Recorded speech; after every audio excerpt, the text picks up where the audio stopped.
இருந்து food business வந்து செய்யணும்னு நினைக்கிறவங்களுக்கான வீடியோ.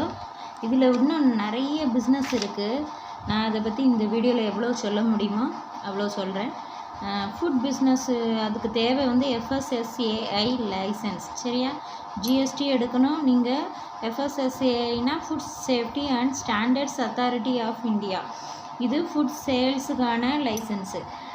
பேசிக் ரிஜிஸ்ட்ரேஷன் வந்து நம்ம எப்படி பண்ணணும் அப்படின்னா, எந்த ஒரு ஸ்மால் பிஸ்னஸாக இருந்தால் கூட நீங்கள் வந்து வருஷத்துக்கு ஒரு 12 லட்சம் டேர்ன் ஓவர் பண்ணுறீங்க அப்படின்னா, ஒரு ஸ்மால் பேக்கிங் பிஸ்னஸ் பண்ணுறீங்க அப்படின்னாலுமே அதுக்கு கவர்மெண்ட் ஃபீஸ் வந்து பெர் இயருக்கு நீங்கள் 100 ரூபா கட்டுற மாதிரி இருக்கும். ஸ்டேட் லைசன்ஸ் எடுக்கணுன்னா ஒரு 12 லட்சத்துலேருந்து 20 crore வரைக்கும் டேர்ன் ஓவர் போயிடுச்சு. 12 லட்சம் வந்துருச்சு அப்படின்னாலே உங்களுக்கு ஸ்மால்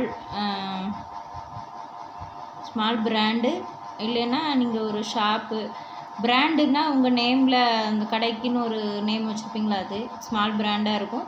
அப்புறம் ஷாப்பாக வச்சுருந்தீங்கன்னாலும் பேக்கிங் யூனிட்டு அதோட காஸ்ட் அப்படின்னு பார்த்தீங்கன்னா 2000லேருந்து 5000 வரைக்கும் பெர் இயருக்கு, சரியா, கட்டுற மாதிரி இருக்கும்.